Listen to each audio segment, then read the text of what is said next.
योगी राज में अपहरण, 7 साल के बच्चे का अपहरण, अपहरणकर्ताओं ने की 40 लाख की डिमांड। यूपी के मुरादाबाद से सनसनीखेज मामला सामने आया है, जहां 7 साल के बच्चे का अपहरण हो गया। बीती शाम शहर के पौष और सुरक्षित कॉलोनी बुद्ध विहार से 7 वर्षीय बालक का अपहरण कर बदमाशों ने पूरे प्रदेश में सनसनी फैला दी। घर के बाहर साइकिल चला रहे एक बच्चे का अपहरण कर लिया गया। बताया गया कि बच्चे के पिता इंजीनियर हैं। शाम के 7 बजे सफेद रंग की वैगनार कार से बदमाश आए और घर के पास से ही साइकिल चला रहे 7 साल के बच्चे का अपहरण कर लिया।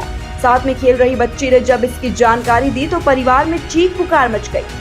आनंद फानंद ने पिता को सूचना दी गई और तुरंत परिजनों ने थाना मझौला को कॉल कर अपहरण की जानकारी दी। बच्चे के अपहरण की जानकारी मिलते ही जिले के आला अधिकारियों में हड़कंप मच गया और पुलिस ने आसपास लगे सीसीटीवी कैमरे से अपहरणकर्ताओं की जानकारी लेना भी शुरू कर दिया और कार की पहचान की गई।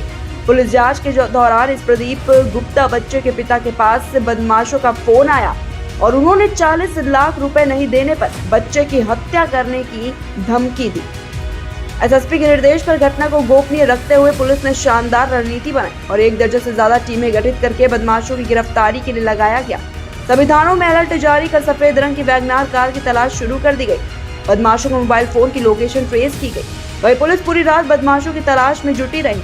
अब तक सुबह के 6 बज चुके थे और इसी बीच बिलारी थाना इलाके में रेलवे क्रॉसिंग के पास इंस्पेक्टर अनुज को बिना नंबर प्लेट के एक सफेद रंग की वैगनार कार दिखी।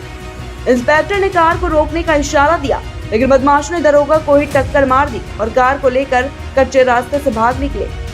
किसी हीरो की तरह इंस्पेक्टर अनुज ने बाइक से बदमाशों का पीछा करना शुरू कर दिया और कंट्रोल रूम को सूचना दी। इसी बीच पुलिस ने चारों ओर से बदमाशों की घेराबंदी करनी शुरू कर दी। पुलिस की घेराबंदी से बदमाशों ने कार खेत की ओर मोड़ दी, जहां बरसात से हुई कीचड़ में कार फंस गई। कार फंसने के बाद शुरू हुआ ताबड़तोड़ फायरिंग का सिलसिला और बदमाशों ने कार से उतरकर फायरिंग करते हुए भागना शुरू कर दिया। पुलिस ने छोड़ी गई कार से बच्चे को बरामद कर लिया। पुलिस के मुताबिक दोनों तरफ से कई राउंड फायरिंग हुई। वहीं 2 बदमाश अंकुश शर्मा और शशांक मेहता के पैर में गोली लगने से वो जख्मी हो गए। एसपी हेमराज मीणा ने पत्रकारों को बताया कि बच्चों को छोड़ने के लिए अपहरणकर्ताओं ने 40 लाख रुपए की मांग की थी। बदमाशों की आपराधिक घटनाओं को तलाश किया जा रहा है। अपहरण में गिरफ्तार एक बदमाश बुद्धि विहार का रहने वाला है और एक लाइन पार्ट क्षेत्र का। उन्होंने कहा कि अपहरण करने वाले गेम का जल्दी पर्दाफाश किया जाएगा। मौके से फरार हुए बदमाशों की गिरफ्तारी के लिए प्रयास किए जा रहे हैं। मुरादाबाद से सुधीर गोयल के साथ bureau report, public live TV.